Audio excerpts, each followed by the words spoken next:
ओम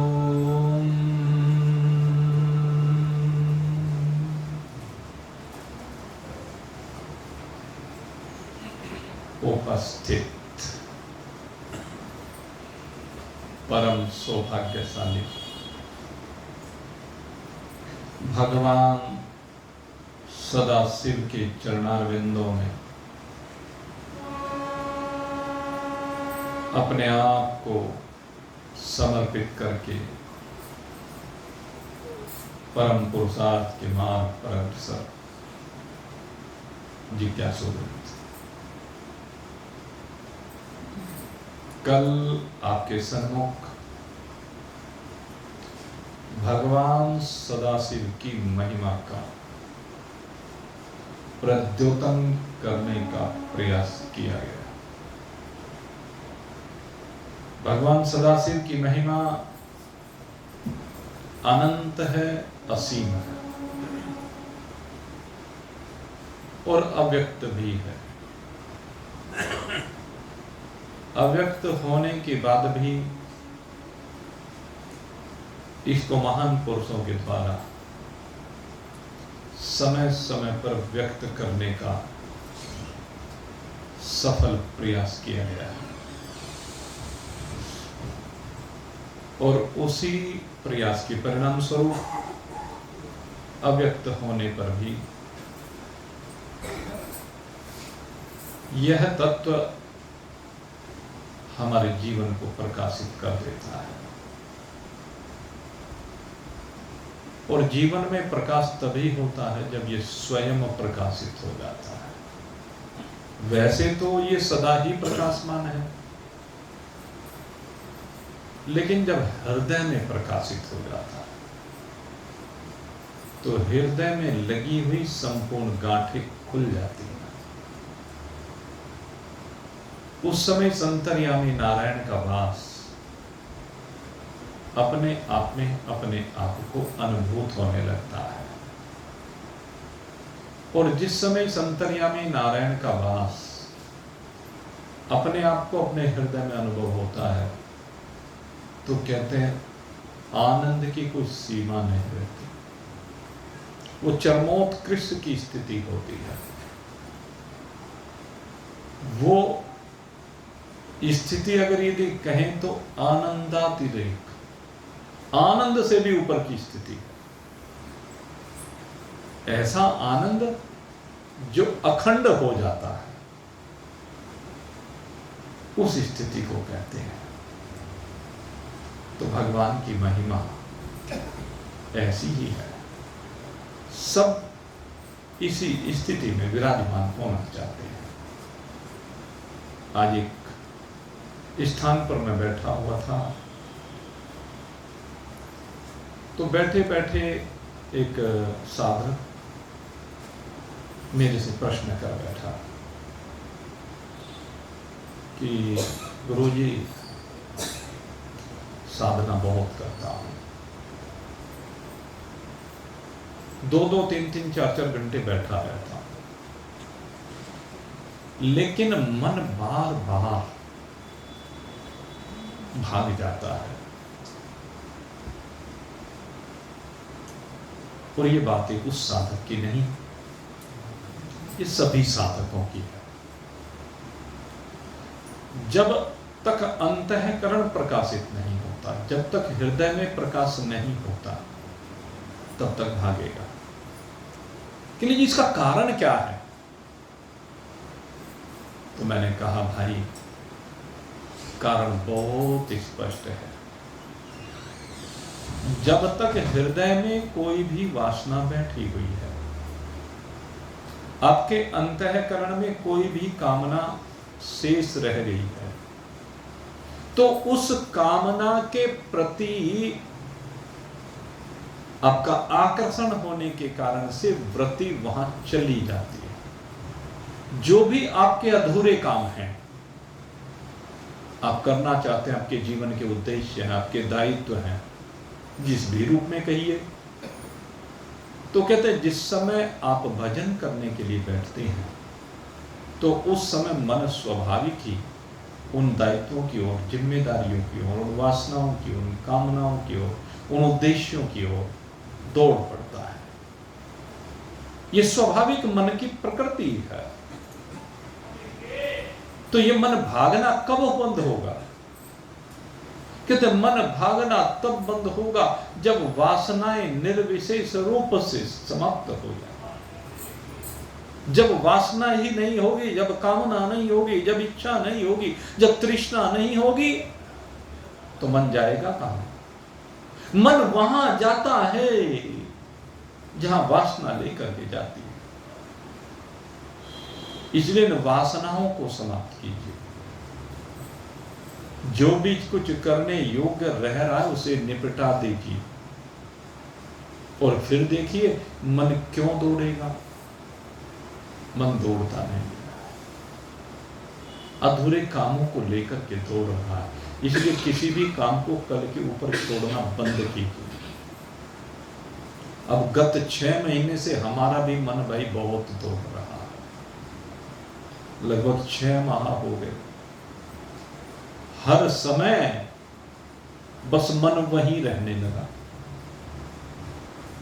मन तत्व ज्ञान से हट करके हर समय मंदिर के चिंता में रहने लगा या चिंतन में रहने लगा। ये तो राम जी जाने कि वो चिंतन में रहता है या चिंता में रहता है। हमें तो लगता है चिंता में ही रहता है भाई। चिंता इस बात की रहती है काम कोई गड़बड़ ना हो जाए, काम समय पर कोई अधूरा ना रह जाए, सारे काम परिपूर्ण हो जाए।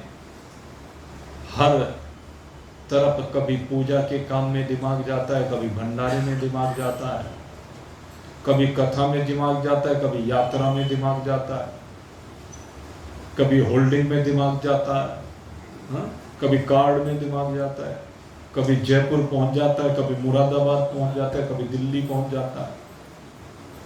तो दुकान पे क्या है? तो दिमाग जो है इन सब में दौड़ता रहता है। क्यों? क्योंकि अभी काम बस नजदीकी है, ये लग रहा है मंजिल थोड़ी सी है बाकी, मन घबरावे मत ना। लेकिन इस बात को लेकर के मन घबराता नहीं है। ये मैं आपको स्पष्ट बता दूं, मन में कोई घबराहट नहीं है, मन में कोई संशय भी नहीं। दायित्व तो बहुत है, लेकिन मन संकल्प विकल्प तो कर रहा है ना, मन से वृत्तियों का प्रवाह तो हो रहा है ना। कहते हैं जब ये मन से वृत्तियों का प्रवाह बंद हो जाए,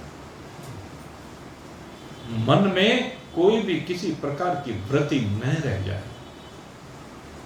तो कहते हैं वो अवस्था है जब आपका हृदय प्रकाशित होकर के एकाग्र होकर के आनंद रस में डूब जाता है। यही वो स्थिति होती है। तो मेरे मित्रों, हमारा मंजिल लक्ष्य यही है, वो संकल्प शून्य स्थिति। अब आप कहेंगे संकल्प शून्य तो हो नहीं सकता।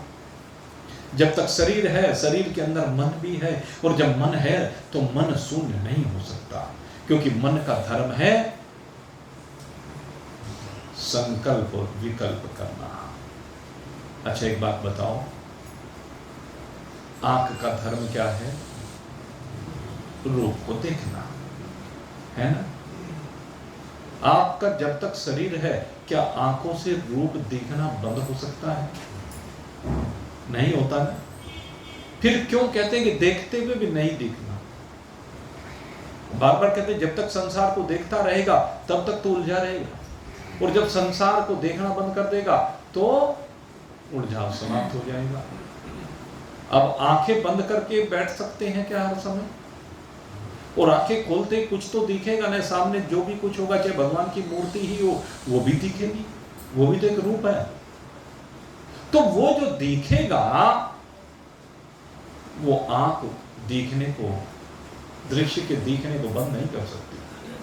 हाँ, एक काम हो सकता है, आप यात्रा में जा रहे हैं, रेलगाड़ी में बैठे हुए जा रहे हैं, और रेलगाड़ी में जब बैठे हुए जा रहे हैं, मार्ग में कितने पेड़ आते हैं, देखे आपने? मार्ग में कितने मकान आते देखे आपने? मार्ग में कितने नर नारी बाल बच्चे बूढ़े जवान आते हैं देखे आपने? भांति भांति का दृश्य बदलता चला जाता है, न जाने क्या क्या संसार आपको दिखता चला जाता है। लेकिन सच बताइए, क्या वो आपने देखा? देखना उसे कहते हैं कि जब कोई दृश्य दिखे और उस दृश्य के प्रति आपकी आसक्ति हो जाए तो उसको देखना कहते हैं। लेकिन आंख के सामने ये संसार परोसा जा रहा है और आपकी उसमें कोई आसक्ति नहीं है तो आप कुछ नहीं देख रहे। संसार में न जाने कितने शब्द हो रहे हैं, कान तक आते हैं, लेकिन आपका किसी में कोई इंटरेस्ट नहीं है तो आपको कुछ भी सुन नहीं रहा है। हर इंद्रिय के बारे में यही है, शब्द आ रहा है लेकिन आपको सुन नहीं रहा है, स्पर्श आ रहा है लेकिन आप छू नहीं रहे हैं, रूप आ रहा है आप उसे देख नहीं रहे हैं, रस आ रहा है लेकिन आप उसे ले नहीं रहे हैं, गंध आ रही है आप उसे ग्रहण नहीं कर रहे हैं, आप बोलते हुए भी बोल नहीं रहे हैं। ये है संकल्प शून्य स्थिति। जब कोई भी शब्द स्पर्श रूप रस आकर के आपके मन को प्रभावित ना करे, आपकी इस जीव भाव जो आपके अंदर है ना, उस जीव भाव से ऊपर आप उठ जाएं और ये जीव किसी भी प्रकार से उनमें आसक्त ना हो। इसे कहते हैं देखते हुए भी ना देखना, सुनते हुए भी ना सुनना, छूते हुए भी न छूना, रस लेते हुए भी न रस लेना, गंध ग्रहण करते हुए ग्रहण न करना। ये है संकल्प शून्य स्थिति, ये निर्विशेष स्थिति है, ये आनंद की स्थिति है, ये उस तत्व की स्थिति है जिसे कहते हैं शिव तत्व है। और जब ये स्थिति होती है तो उस समय ये शिव की ज्योति का प्रकटन हो जाता है। कल हम इसी बात की चर्चा आपके सामने कर रहे थे कि भगवान सदाशिव की जो ज्योति है, जो 12 जगह पर प्रकट हुई है, विशेष रूप से अति विशिष्ट रूप से 12 स्थानों पर ये विराजमान हुई। तो ये जो ज्योति विराजमान हुई, इसके पीछे घटनाएं हैं। ये ज्योति यूं ही प्रकाशित नहीं हुई, इस ज्योति का यूं ही अभ्युदय नहीं हुआ, यूं ही अवतरण नहीं हुआ। कल हमने आपको एक वाद और विवाद की श्रृंखला के संदर्भ में बताया। वाद, ये ज्योति का प्रकटन वाद से होता है, संवाद से होता है, चर्चा से होता है, श्रवण और कथन से होता है। ब्रह्मनिष्ठ हो और ब्रह्मवित्त हो, उसके मुखारविंद से जब शब्दों का प्रवाहन होता है और जिज्ञासु के द्वारा उन शब्दों का ग्रहण होता है और हृदय में वो शब्द उतर करके निरसंकल्प स्थिति हो जाती है, तो उसी समय आपके अंतःकरण में, आपके हृदय में इस ज्योति का प्रकटन हो जाता है। या कह लीजिए हृदय में विराजमान परमात्मा के ऊपर से वो चादर हट जाती है, अज्ञान की चादर हट जाती है और अज्ञान की चादर के हटते ही वो दिव्य प्रकाश से आपका हृदय दैदीप्यमान उठता है। इसी को कहते हैं ज्योति का प्रकटन, इसी को कहते हैं ज्योतिर्लिंग। ये ज्योतिर्लिंग जो 12 स्थानों पर विराजमान है, उन्हीं का तेज आपके हृदय में विराजमान है, जन जन के हृदय में विराजमान है, कण कण में समाया हुआ है। लेकिन उसको देखने के लिए वो ज्ञान में दृष्टि चाहिए, वो ज्ञान में स्थिति जिसका वर्णन आपको कल किया गया था। यही है उस शिव की महिमा। ये प्रकटन, ये आनंद, ये प्रकाशकता, ये चैतन्यता, ये ज्ञान, ये वो स्थिति है शिव तत्व का ज्ञान हो जाए। लेकिन शिव तत्व का ज्ञान कब होगा? जब ये मन शिव संकल्प वाला होगा। शिव संकल्प, शिव माने जीवित, शिव माने कल्याण। संकल्प अब तक मरने वालों के होते आए हैं, अनित्य के होते आए हैं, विनाशी के होते आए हैं। कहते उनसे बाहर निकल करके जब आपका संकल्प अविनाशी का हो जाए, नित्य का हो जाए, ये शुभ संकल्प कहलाता है, ये शिव संकल्प कहलाता है। तन में मन है शिव संकल्पमस्तु। शिव संकल्प से ही मन की गति को रोका जाता है, शिव संकल्प से ही मन के संकल्प विकल्प रुका करते हैं। और जो अशिव होता है अशिव तो मन के संकल्पों को अपनी ओर खींचता रहता है, और खींच करके क्या है, रोज मारता है। न जाने कितने प्रकार से जीव मरता चला जाता है। लेकिन मेरे मित्रों, जहां शिव हो वहां विजय है, जय है। शिव के होने पर ही जय है, अन्यथा तो पराजय निश्चित है। ये मृत्यु निश्चित रूप से पराजित कर देगा, ये काम निश्चित रूप से पराजित कर देगा, ये क्रोध, लोभ, मोह, मद, मात्सर्य ये निश्चित रूप से पराजित कर देगा। क्योंकि क्रोध की अग्नि जलाए बिना छोड़ती नहीं है। ये क्रोध की अग्नि में जब ये जीव जलता है तो मर जाता है। इसलिए क्रोधाग्नि का त्याग करने की आवश्यकता है, और इसके लिए बुद्धि को ठीक रखने की जरूरत है। क्रोधाद भवति सम्मोहात्, क्योंकि क्रोध मूढ़ता को परोसता है, मूर्खता को परोसता है, नासमझी को परोसता है। क्रोध का तो उद्देश्य ही यही है कि जीव को मूढ़ बना देता है। और सम्मोहात्, स्मृति विभ्रम है। सम्मोह के होने से, मूढ़ता के आने से, मूर्खता के आने से क्या होता है, हमारी स्मृति भ्रंश हो जाती है। स्मृति का भ्रंश होना कैसे कहा जाता है, कहते जो हमें उचित अनुचित का ज्ञान है, जो हमें विधि विधान का ज्ञान है, उसका बोध नहीं रहता।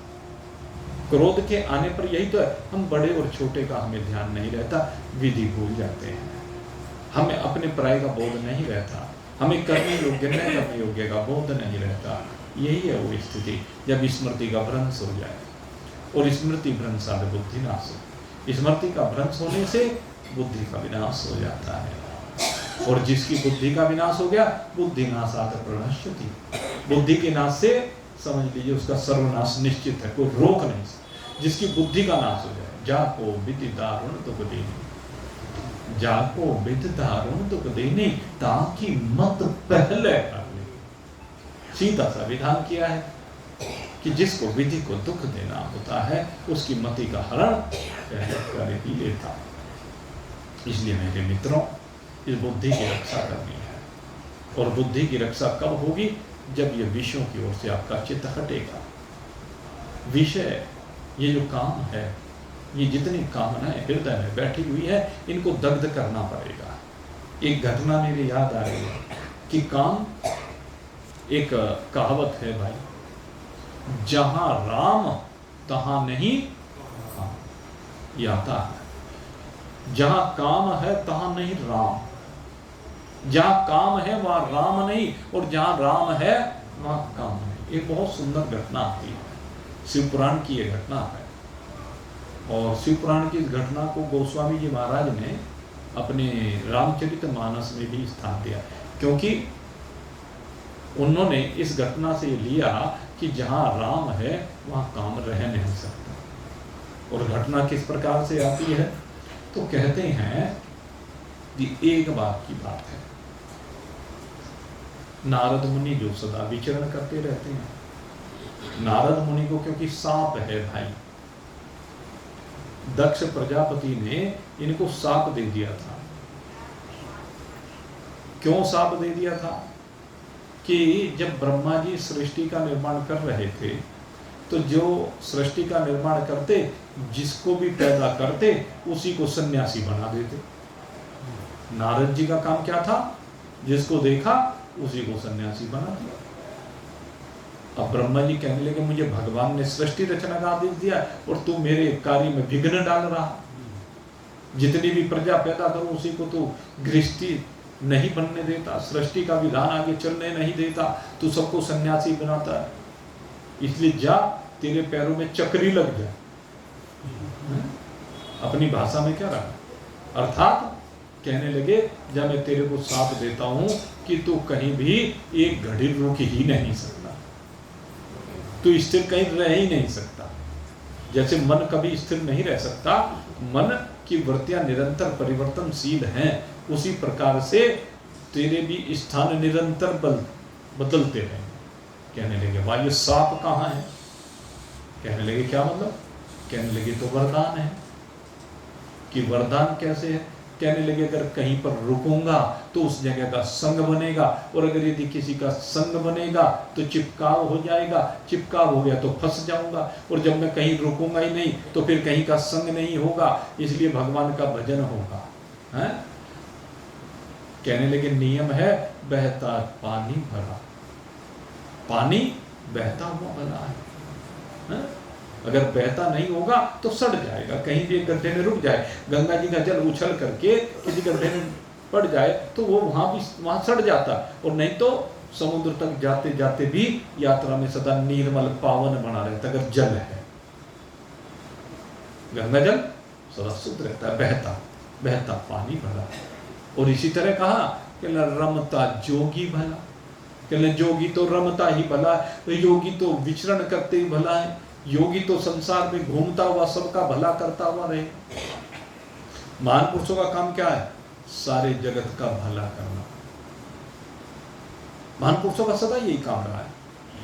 वो तो कहते हैं लोकहित के लिए शरीर धारण करते हैं, उसमें आता है ना, चीड़ी चोंच भर ले गई नदी न घटियो नीर, चीड़ी चोंच भर ले गई नदी न घटियो नीर, परमारथ के कारणों, परमारथ के कारणों तुलसी धरो शरीर, या संतन धरो शरीर। संत लोग किस लिए शरीर को धारण करते हैं? कहते हैं संत लोग परमार्थ के लिए ही शरीर को धारण करते हैं। संतों का उद्देश्य परमार्थ करना ही है। और नारद जी के लिए साप वरदान बन गया, तभी से नारद जी केवल परमार्थ करते हैं। और जितना परमार्थ इस सृष्टि में नारद मुनि ने किया है ना, शायद किसी ने ना किया। आज जितना भी धर्म का प्रचार प्रसार है, उसकी नींव में नारद जी ही विराजमान है। क्योंकि जितने भी महान पुरुष हुए, जितने भी धार्मिक ग्रंथ हुए, उन सब की उत्पत्तियों में कहीं ना कहीं नारद मुनि जुड़े हुए। ये नारद जी की विशेषता शब्दों में वर्णित नहीं की जा सकती। मैं आपको एक बात बताऊं तो इसीलिए एक पुराण भी लिखी गई, जो हमारी 18 पुराण हैं और 18 उप पुराण, उनमें एक पुराण का नाम नारद पुराण है। और नारद का शाब्दिक अर्थ वाच्यार्थ जो है, हमने आपको बता रखा है, या लक्ष्यार्थ कह लीजिए, वो लक्ष्यार्थ भी है और वाच्यार्थ भी है। कहते हैं नारद कौन है? जिसकी बात को कभी कोई रद्द ना कर सके, ना रद्द, जो उसने कह दिया उसकी बात को कोई रद्द नहीं कर सकता, कोई काट नहीं सकता, क्योंकि उसकी बात अकाट सत्य है। ऐसे नारद मुनि। तो इन्हीं नारद मुनि के जीवन की घटना शिव पुराण के अंतर्गत आती है, जिसमें हमें शिव महिमा देखने को मिलती है। कहते हैं एक बार की बात है, एकस्मिन् समय विप्रा नारदो मुनि सत्तमः, ब्रह्मपुत्रो विनीतात्मा तपोर्थम मन आगगे, हिमशैल गुफा का चिदे कहा परम शोभना, यत समीपे सुर नदी सदा बहति वेगतः। कहते एक बार की बात, नारद जी ऐसे विचरण पर थे। और नारद जी जब विचरण पर थे तो हिमालय की पर्वत श्रृंखलाओं में विचरण कर रहे थे। कौन सी पर्वत श्रृंखलाओं में? जो हिमाच्छादित थी, हिमशैल। हिम कहते हैं बर्फ को भी, और हिम कहते हैं हिमालय पर्वत को भी। और वैसे हिमालय पर्वत नाम हिम से ही पड़ा है। हिम आलय, बर्फ ही जिसका घर है वो हिमालय है। अर्थात वहां पर पहले तो भाई बर्फ ही बर्फ हुआ करती थी, वो तो ये ग्लोबल वार्मिंग के चलते हुए अब बर्फ दिखाई नहीं देती। और जो लोग पहले पहाड़ों में गए हैं उन्होंने देखा है। हमारे खुद भी घटना ध्यान है, जब हम सबसे पहली बार बद्री विशाल भगवान के दर्शन करने के लिए बद्रिकाश्रम में गए, तो भाई, और जून के महीने में गए हम लोग, वही समय जाने का हुआ करता था।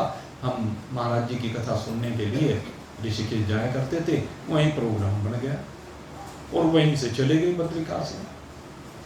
और भाई इस कदर ठंड थी वहां पर, क्या शब्दों में वर्णन कर सकते हैं। अब तो 2 बार कथा कराए, वहां ठंड का विशेष कुछ पता ही नहीं चला। ऐसा बुरा हाल था। जब हम गए तो रास्ते में 20-20, 30-30 फुट ऊंची बर्फ जमी हुई थी, बर्फ की गुफाएं थी, सर्वत्र बर्फ ही बर्फ दिखाई देता था। गंगा जी के ऊपर बर्फ जमी हुई थी, जून के महीने में हमने देखा, ऐसे दृश्य थे।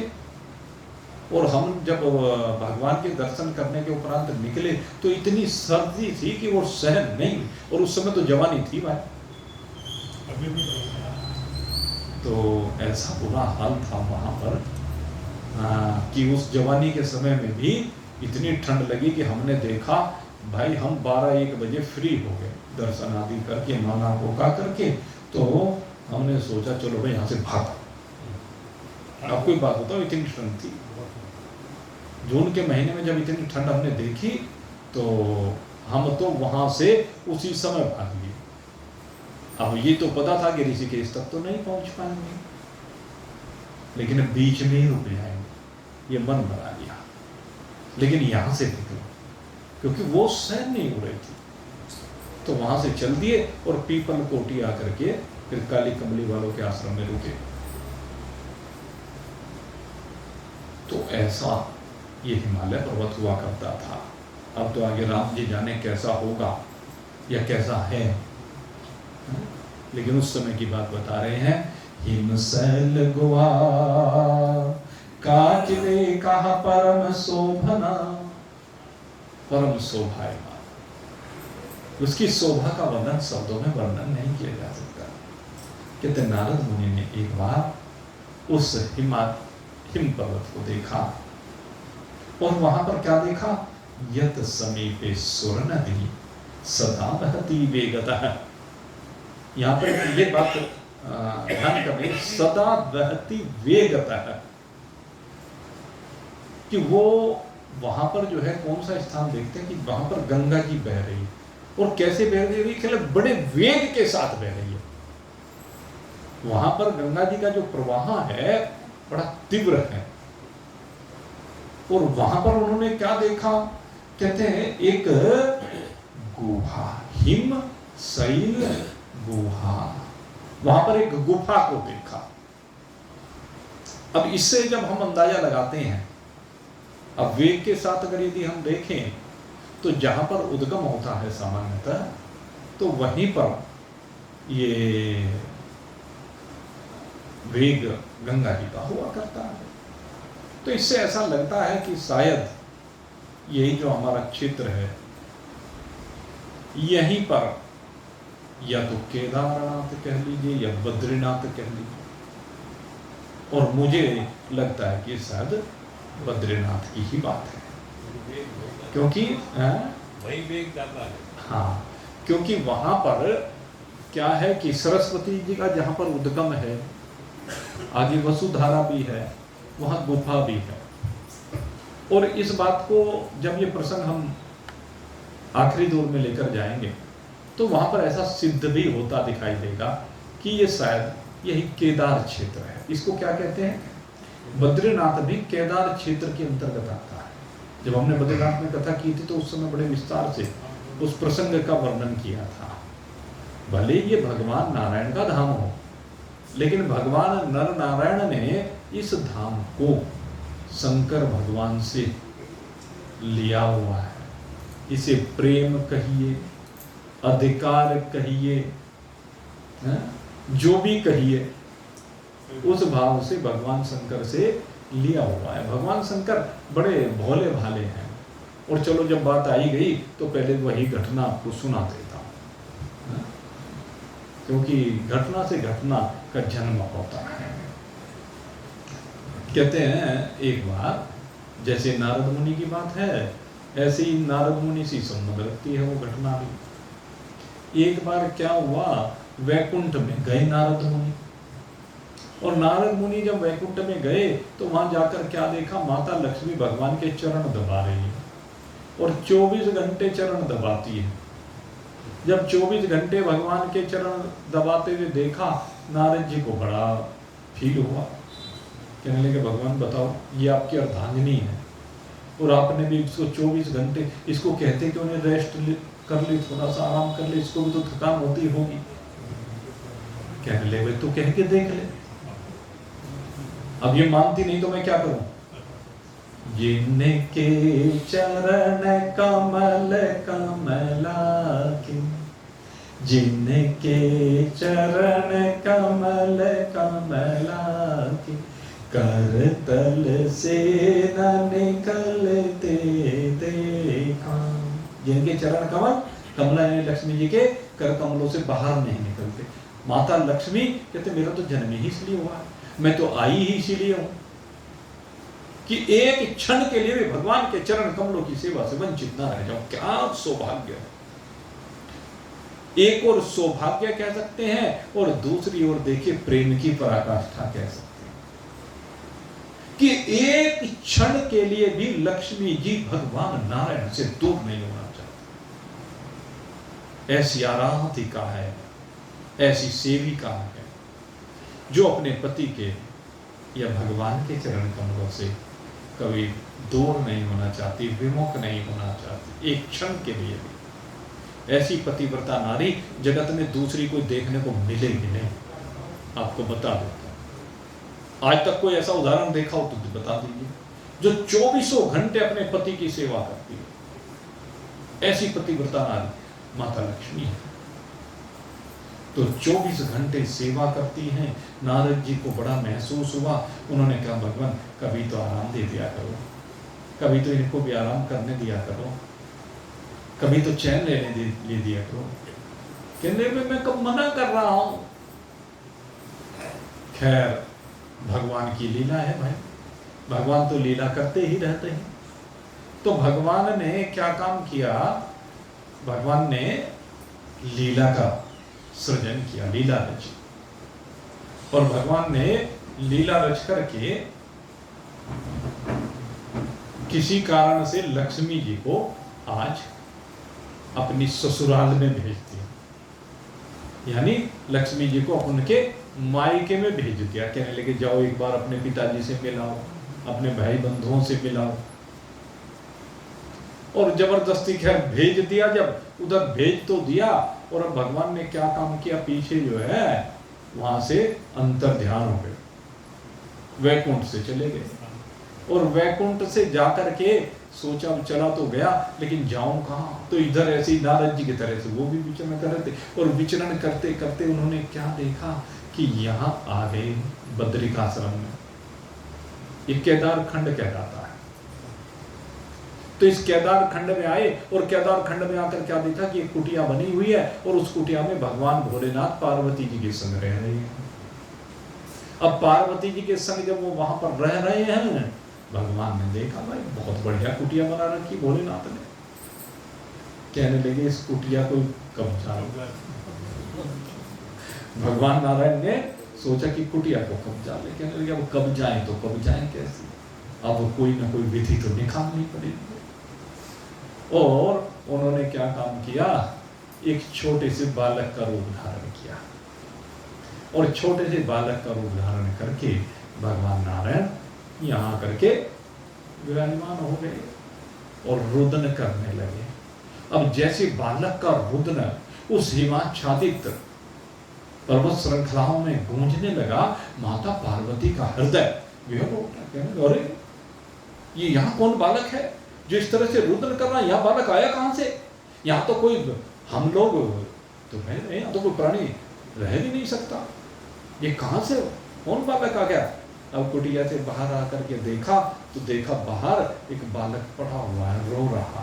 माता पार्वती से देखा नहीं गया और तुरंत उठा करके अपने हृदय से लगाया और अंदर से लेके ठंड लग जाएगी। अब माँ की ममता जागृत हो गई और अंदर ले जा करके बिस्तर पर लिटा दिया, गर्म कपड़े उठा करके लिटा दिया। उसके बाद भगवान शिव पार्वती जी के साथ चल दिए बाहर मंदिर में दर्शन करने के लिए, घूमने के लिए, ध्यान लगाने, जो भी कहिए, वो तो असल में कहने के भाव हैं सबके अपने अलग अलग तरीके से कह दिया गया। बाहर निकल गए कुटिया से।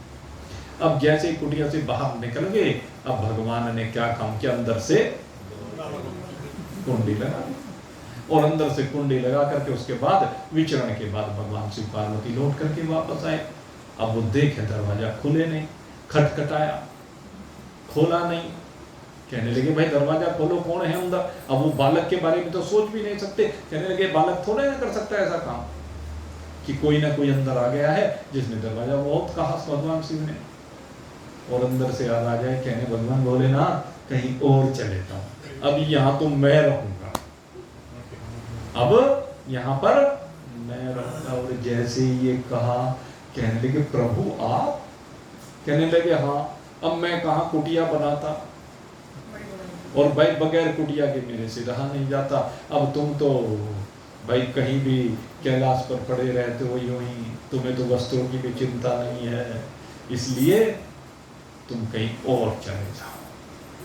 तो ये कुटिया भगवान नारायण ने, वो प्रेम कहिए, इसको अधिकार कहिए, या जो भी कहिए, ये तो भाई लीला है भगवान की। तो इस लीला के कारण भगवान ने इस स्थान को अब जो है अपने अधिकार में ले लिया, और भगवान भोलेनाथ वहां से कहने लगे चलो कोई बात नहीं, थोड़ी सी दूरी पर जाकर के भगवान भोलेनाथ केदारनाथ में बस गए। ज्यादा दूर नहीं है बद्रीनाथ और केदारनाथ, ये तो रास्ते नहीं है, इसलिए बात अलग है। अदरवाइज अगर हवाई रास्ता देखें तो 20-30 किलोमीटर का, शायद 40 किलोमीटर का ऐसे ही है, ज्यादा नहीं है। हाँ, पहले कहावत यही थी कि एक पुजारी प्रतिदिन दोनों जगह की पूजा किया करता था, ऐसे पुजारी थे। अब वो राम जी जाने, या तो उनके पास भाई आकाश गमन की सिद्धि होगी, ये भी हो सकता था, दूसरे वो जो भी काम रहा होगा, लेकिन वो किया करते थे, किंवदंती है। क्या तो अब भगवान सदाशिव का ये स्थान, और आ गया किस पर, भगवान नारायण के पास। और भगवान नारायण का ऐसा मन लगा वहां पर, कहते हैं कि भगवान नारायण वहीं आकर के निवास करने लगे, और अब होते होते उन्होंने सोचा कि यहीं मेरे को ध्यान करना चाहिए, तप करना चाहिए, और वहीं पर तप करने के लिए विराजमान हो गए। और वहां तो हर समय बर्फ पड़ती है, और इतनी बर्फ पड़ी भगवान के ऊपर कि बस बर्फ ही बर्फ, बर्फ ही बर्फ। अब इधर माता लक्ष्मी लौट करके वापस आई, और जब वापस लौट कर आई तो देखा भगवान अंतर्धान हुआ, वैकुंठ में भगवान मिले नहीं। और जब भगवान वैकुंठ में नहीं मिले तो हम विचार करने लगी कहाँ जाऊं कहाँ जाऊं। नारद का आह्वान किया, नारद जी आए, कहने लगे कहाँ गए, तुमने मुझे जबरदस्ती यहाँ से भिजवाया, और देखा उसका परिणाम, तुम्हारी बात मानकर ही भगवान ने आराम करने के लिए मुझे मेरे घर भेज दिया, और अपने आप भी अब पता नहीं कहाँ चले गए। तुमने नारद मेरे साथ बड़ी गड़बड़ की, बताओ वो कहाँ है। कहने लगे चलो माता दिखाता हूँ। अब नारद जी लेकर के आए, कहने लगे यहाँ आए हुए। अब इधर उधर ढूंढने लगी माता लक्ष्मी, और ढूंढते ढूंढते नारद जी ने कहा देखो, कहने लगे सामने, इन्हें तो बर्फ दिखाई दे रही, कहने इसी के नीचे है, बर्फ में दबे हुए हैं। अरे तूने क्या किया? कहने माता मैंने कुछ नहीं किया, ये सब भगवान की लीला से ही सब होता है। अब खैर देखा कि भगवान तो तप कर रहे हैं, बर्फ उनके ऊपर लदी हुई है दुनिया भर के, क्या करूं। तो उसी समय माता लक्ष्मी ने एक वृक्ष का रूप धारण किया, वहां माता लक्ष्मी का अवतार हुआ है बेर के वृक्ष के रूप में, बद्री वृक्ष उसको कहा गया। और बद्री वृक्ष के रूप में बन करके जहां भगवान तप कर रहे थे ऊपर छाया कर ली, और छाया होने पर क्या हुआ कि अब जो बर्फ पड़े वो लक्ष्मी जी के ऊपर पड़े, उस वृक्ष के ऊपर पड़े, नीचे ना आने दे, इतना घना वृक्ष का रूप लक्ष्मी जी ने धारण किया। धीरे धीरे नीचे की बर्फ पिघलने लगी, ऊपर बर्फ जमने लगी, और जब इस प्रकार से हुआ कुछ समय के उपरांत बर्फ पिघल गई और भगवान ने भी आंखें खोली। और जैसे भगवान ने आंखें खोली तो देखा, ओहो ये मेरे ऊपर वृक्ष कहाँ से आ गया? फिर ध्यान लगाकर देखा, कहने लक्ष्मी तुमने मेरे लिए इतना कष्ट सहा। अरे मैं तो यूं ही ध्यान कर रहा था, लेकिन तुम कैसा तप कर रही हो, ऐसी बर्फ में।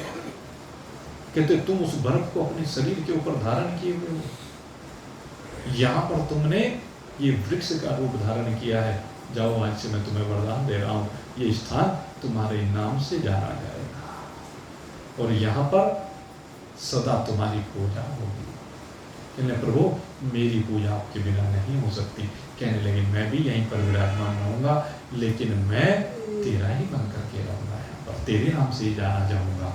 और तभी से ये बद्रीनाथ, बद्री के नाथ, बद्री माने लक्ष्मी जी के नाथ, भगवान बद्रीनाथ यहाँ पर विराजमान हुए। तो ये बड़ी सुंदर कथा आती है। ये क्षेत्र कौन सा है? ये केदार खंड है, भगवान शिव का ही क्षेत्र, जिसमें भगवान सदाशिव के साथ साथ भगवान नारायण भी आकर के विराजमान हुए। ऐसा ये दिव्य क्षेत्र है और मैं कथा फिर आपको वहीं लेकर के चलूँगा, लेकिन वो कल लेके चलूँगा, क्योंकि अब तुम्हारा समय हो गया है। समय अपनी गति से आगे बढ़ता रहता है। कल फिर उस प्रसंग को आगे बढ़ाएंगे। भगवान भोलेनाथ की महिमा असीम है भाई, उनकी महिमा का वर्णन कौन कर सकता है। कहते भगवान नारायण भी जिनकी कृपा को प्राप्त कर रहे हैं, भगवान नारायण के ऊपर भी जिनकी कृपा है, भगवान नारायण को भी जिन्होंने आश्रय दिया है, ये भी हम कह सकते हैं। यहाँ पर भगवान नारायण को भी जो आश्रय देने वाले भगवान भोलेनाथ हैं, उनकी महिमा शब्दों में वर्णित नहीं हो सकती। ऐसे भगवान भोलेनाथ को हम कोटि से नमन करते हुए आज के सत्संग को अब यहीं पर विश्राम दे रहे हैं। बोलिए सच्चिदानंद भगवान की जय। और भाई अब मैं आपको सूचना देना चाहता हूँ, जैसे कि आपको विदित ही है 24 नवंबर से हमारा कार्यक्रम भगवान सदाशिव की 12 ज्योतिर्लिंगों की प्रतिष्ठा का प्रारंभ हो रहा है और वही भगवान सदाशिव के 12 स्वरूप परसों प्रातः आपके नगर में पदार्पण करने जा रहे हैं। भगवान भोलेनाथ परसों आ रहे हैं प्रातः काल, और उसमें हमने एक कार्यक्रम ये बनाया है क्योंकि अनेक भक्तों की इच्छा थी और उस इच्छा का सम्मान करते हुए पहले भगवान सदाशिव के उन स्वरूपों को सीधे यहीं पर लेकर आए। प्रातः 6 बजे का समय निश्चित किया गया है। प्रातः 6 बजे 12 के 12 ज्योतिर्लिंग यहाँ आकर विराजमान होंगे और उसके पीछे कारण भी है, वही मैंने बताया था कि भगवान के पुत्र कार्तिक जी को हम ले आए थे, वो यहीं पर विराजमान है। अभी उनके दर्शन का सौभाग्य नहीं मिला है, तो साथ साथ उनके भी दर्शन साथ साथ हो जाएंगे।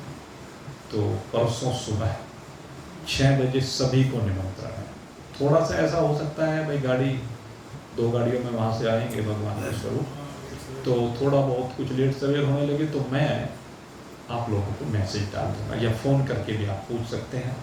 जो भी प्रातः आना चाहें सुबह आकर के भगवान का पूजन करेंगे और पूजन के उपरांत भगवान की आरती और प्रसाद वितरण प्रातः 6 बजे परसों ये कार्यक्रम रखेंगे। उसके बाद उनको श्री मंदिर हनुमान टीला पर लेकर के जाएंगे जहाँ पर भगवान विराजमान होने हैं। तो ये एक सौभाग्य परसों ही आपको मिलने जा रहा है। जिन जिनको भी दर्शन करना है सब सहपरिवार साधक निमंत्रित हैं। बोलिए सच्चिदानंद भगवान की